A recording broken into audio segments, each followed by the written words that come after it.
നമ്മുടെ ഇന്ത്യയുടെ പോപ്പുലേഷന്റെ വെറും 0.3% ആളുകൾ മാത്രമേ ജിമ്മിൽ പോകുന്നുള്ളൂ. ജിമ്മിൽ പോകുന്ന 0.3% ആളുകളിൽ 95% 35 വയസ്സിൽ താഴെയുള്ള ആളുകളാണ്. എന്ന് വെച്ചാൽ യങ്സ്റ്റേഴ്സ് ആണ്. എന്തുകൊണ്ടാണ് ഈ 35 വയസ്സിന് മേളിലുള്ളവർ ജിമ്മിൽ പോകാത്തത്? സത്യത്തിൽ ഈ 35 വയസ്സിന് മേളിലുള്ളവരാണ് ഏറ്റവും കൂടുതൽ ജിമ്മിൽ പോകേണ്ടത്. നമ്മൾ തന്നെ ഒന്ന് നോക്കിയാൽ ഇപ്പൊ നിങ്ങൾ ഏതെങ്കിലും ജിമ്മിലൊക്കെ പോയാൽ അതിൽ 90% ഈ 30-35 വയസ്സിൽ താഴെയായിട്ടുള്ള ആളുകളാണ്. അത് ഇന്ത്യയിൽ മിക്ക ജിമ്മുകളിലും അങ്ങനെയാണ്. നമുക്കറിയാം ഇപ്പൊ ഇന്ത്യയിൽ ഒരു 75% സ്ഥലങ്ങളും ഗ്രാമങ്ങളാണ്. അപ്പം ബാക്കിയുള്ള ഒരു ടൗണിന്റെ സിറ്റീന്റെ ഒക്കെ അനലൈസ് എടുത്താണ് ഞാൻ പറയുന്നത്. ഇപ്പം അവിടെയുള്ള ജിംസിലൊക്കെ ഏറ്റവും കൂടുതൽ 90% വരുന്ന യങ്സ്റ്റേഴ്സ് ആണ്. നമുക്കറിയുന്നതാണ് നമ്മുടെ രാജ്യത്ത് ഫിറ്റ്നസ് കൾച്ചർ അത്ര വളർന്നിട്ടില്ലെന്ന്. അപ്പൊ ഈ ഫിറ്റ്നസ് കൾച്ചർ നമ്മുടെ രാജ്യത്ത് വളർന്നു വരുന്നതേ ഉള്ളൂ. ഒരു സാധാരണ ഇന്ത്യൻ സിറ്റിസനെ എടുത്ത് 30 വയസ്സ് വരെ അയാൾ ചിലപ്പോൾ ജിമ്മിലൊന്നും പോകത്തില്ല.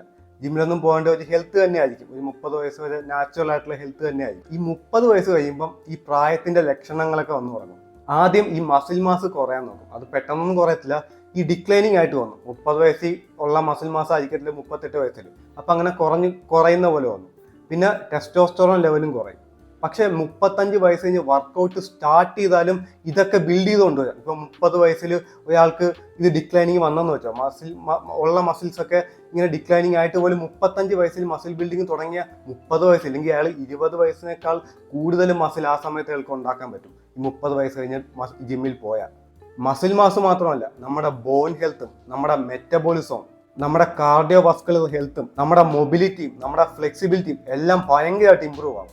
പിന്നെ ഒരു 35 വയസ്സ് കഴിഞ്ഞാൽ ഇന്ത്യക്കാരൻ്റെ അവസ്ഥ നമുക്കറിയാവുന്നതാണ്. 35 വയസ്സ് കഴിഞ്ഞാൽ കുറെ പ്രാരാബ്ദമൊക്കെ വരും, ഫാമിലീനെയൊക്കെ നോക്കേണ്ടി വരും, കുറെ റെസ്പോൺസിബിലിറ്റീസ് വരും. അപ്പം നമുക്കറിയാം അത് ഇതിൻ്റെ കൂട്ടത്തിൽ ജിമ്മിന് വേണ്ടിയിട്ടുള്ളതും കൂടി ചെയ്യാൻ പാടായിരിക്കും. പക്ഷെ ഒരു അരമണിക്കൂർ ജിമ്മിൽ പോകണ്ട, ജസ്റ്റ് പുറത്തിറങ്ങി ഓടാൻ ഒരു അരമണിക്കൂർ സമയം കണ്ടെത്തിയാൽ മതി, ഒന്ന് നടക്കാൻ സമയം കണ്ടെത്തിയാൽ മതി. എന്തെങ്കിലും ഇപ്പൊ ഡംബിൾസ് ഒക്കെ വീട്ടിൽ മേടിച്ച് വെച്ച് എന്തെങ്കിലുമൊക്കെ ലിഫ്റ്റ് ചെയ്യണ ഒരു അരമണിക്കൂർ ചെയ്താൽ മതി. ഇതൊരു ലോങ് ടൈമിലാകുമ്പം ഈ ഇൻഡിവിജ്വലിന്റെ മെന്റൽ ഹെൽത്തും പക്കയാവും. അപ്പം അത് കാരണം ഈ ഇൻഡിവിജ്വലിന് ഈ കാർഡിയോ വാസ്കുലർ ആയിട്ടുള്ള ഡിസീസ് ഒക്കെ വരാനുള്ള ചാൻസ് കുറയുകയും ചെയ്യും. ഈ ഇൻഡിവിജ്വലിന് കുറെ കാലം ജീവിക്കുകയും ചെയ്യാം. ഈ ഇൻഡിവിജ്വലിന് അദ്ദേഹത്തിന്റെ ഫാമിലിനെ നന്നായിട്ട് നോക്കാൻ പറ്റും. നമ്മൾ അമേരിക്കയുടെ പോപ്പുലേഷൻ എടുത്ത് നോക്കിയാൽ അവിടുത്തെ പോപ്പുലേഷന്റെ 27% ആളുകളും ആക്റ്റീവായിട്ട് ജിമ്മിൽ പോകുന്നുണ്ട്. 47% ആളുകൾ ജിമ്മിൽ മെമ്പർഷിപ്പ് എടുത്തിട്ടുണ്ട്. പക്ഷെ 27% ആളുകൾ മാത്രം ആക്റ്റീവായിട്ട് വരുന്നുണ്ട്. എന്നിട്ടും അവിടുത്തെ 27% ആളുകൾ ആക്റ്റീവായിട്ട് വരുന്നുണ്ട്.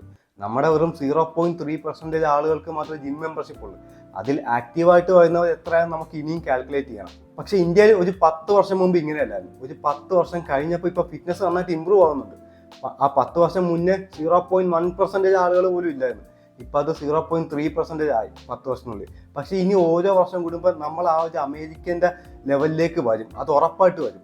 അത് കാരണം നമ്മുടെ രാജ്യത്തിന്റെ ഫിറ്റ്നസ് ഇൻഡസ്ട്രീന്റെ ആ ഒരു ഗ്രോത്ത് നമ്മൾ കാണാൻ കിടക്കുന്നേ ഉള്ളൂ. അത് നന്നായിട്ട് വളരും. ഫിറ്റ്നസുമായിട്ട് റിലേറ്റഡ് ആയിട്ടുള്ള സ്റ്റാർട്ടപ്സ് എല്ലാം ഭയങ്കരമായിട്ട് ബൂം ആവാൻ കിടക്കുന്നേ ഉള്ളൂ. ഇപ്പൊ ജിംസിന്റെ ചെയിൻസ് ആണെങ്കിലും ഇപ്പൊ നമുക്കറിയാം കൾട്ട് ഫിറ്റ്നസ് പോലത്തെ ജിം ചെയിൻസ് ഒക്കെ ഇപ്പൊ നമുക്ക് ഇന്ത്യയിൽ തന്നെ ഉണ്ട്. ഇപ്പൊ ജിം വെയർസ് ആണെങ്കിലും അതിന്റെ സ്റ്റാർട്ടപ്സ് ആണെങ്കിലും ഇപ്പൊ പ്രോട്ടീൻ ഷേക്സിന്റെ സ്റ്റാർട്ടപ്സ് ആണെങ്കിലും ഞാൻ പ്രോട്ടീൻ ഷേക്ക് ഞാൻ ഉപയോഗിക്കത്തില്ല, പക്ഷെ അത് ഉപയോഗിക്കുന്ന ആളുകൾക്ക് അത് മേടിക്കാം.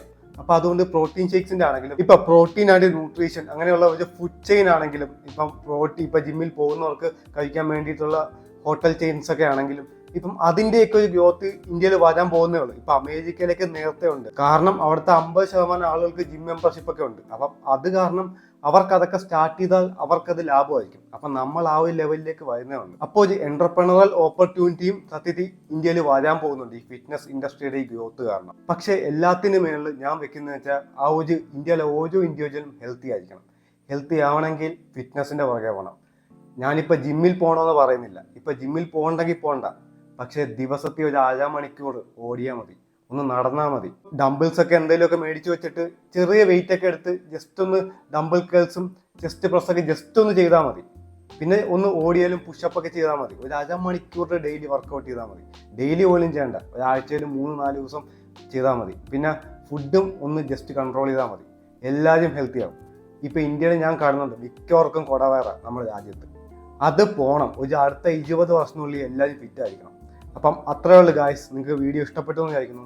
Thanks for watching.